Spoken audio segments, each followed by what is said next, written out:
Bonjour, je vais t'expliquer pourquoi vouloir absolument négocier un prix d'un bien peut te faire perdre des milliers d'opérations, même si tout le monde te répète que l'argent se fait à l'achat. Beaucoup d'investisseurs pensent qu'il faut systématiquement proposer 10 à 20% sous le prix affiché. Pourtant, en immobilier professionnel, cette habitude peut te coûter très cher. De commencer, si toi aussi tu veux apprendre à faire des opérations de promotion immobilière ou de marchand de biens, même sans argent, sans expérience et sans réseau, rejoins gratuitement notre groupe privé CBC. On t'y apprend toute la méthode de A à Z et lorsque les dossiers sont suffisamment solides, nous pouvons financer jusqu'à 100% des opérations. Écris simplement ça m'intéresse en commentaire puis suis notre lien dans notre description. Alors, la première chose à comprendre, c'est que tous les biens ne sont pas surévalués. Parfois, un vendeur veut vendre très vite à cause d'une succession, d'un divorce ou parce qu'il ne connaît pas vraiment le véritable potentiel de son bien. Résultat, une maison peut arriver sur le marché à 30% sous sa valeur réelle. Dans ce cas, chaque heure compte. L'amateur visite, voit que c'est une excellente affaire, mais tente quand même de négocier. Pendant ce temps, un professionnel analyse le potentiel, fait immédiatement une offre au prix et sécurise le bien. L'amateur reçoit ensuite un simple appel désolé, le bien est vendu. Pour avoir voulu économiser quelques milliers d'euros, il vient de perdre une opération qui pouvait lui rapporter beaucoup plus.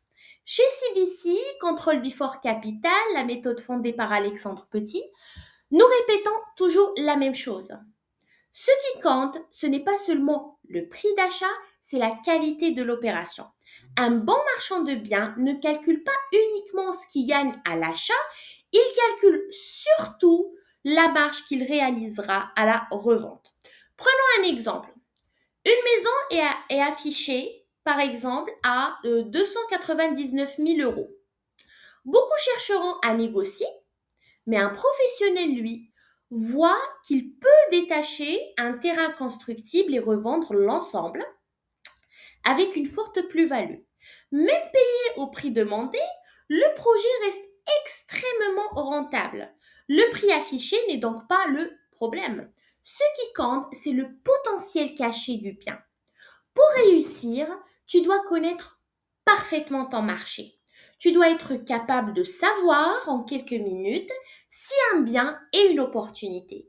Tu dois également être très réactif. Les meilleures affaires ne restent parfois que quelques heures sur le marché.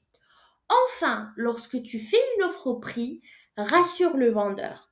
Montre que ton financement est sérieux et que tu es capable d'aller vite. Cette crédibilité fait souvent toute la différence. La négociation reste un excellent outil, mais elle ne doit jamais être automatique. Parfois, la meilleure négociation consiste justement à ne pas négocier. Accepter le prix demandé peut te permettre de sécuriser une opération qui dégagera par la suite une marge largement supérieure à l'économie que tu aurais pu réaliser en discutant quelques milliers d'euros. Retiens une chose, ne cherche pas à gagner une petite bataille sur le prix d'achat si cela te fait perdre une excellente opération. Pense toujours à la marge finale. C'est cette vision qui fait la différence entre un investisseur amateur et un véritable marchand de biens.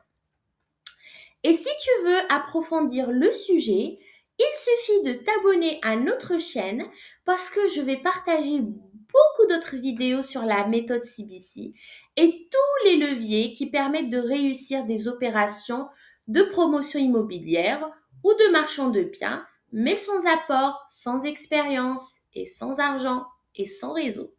Écris tout simplement en commentaire je veux rejoindre le groupe, puis suis directement le lien que tu peux trouver dans notre description pour faire ta demande et c'est entièrement gratuit. Sur ce, je te souhaite une excellente journée et on se dit à très bientôt dans une nouvelle vidéo.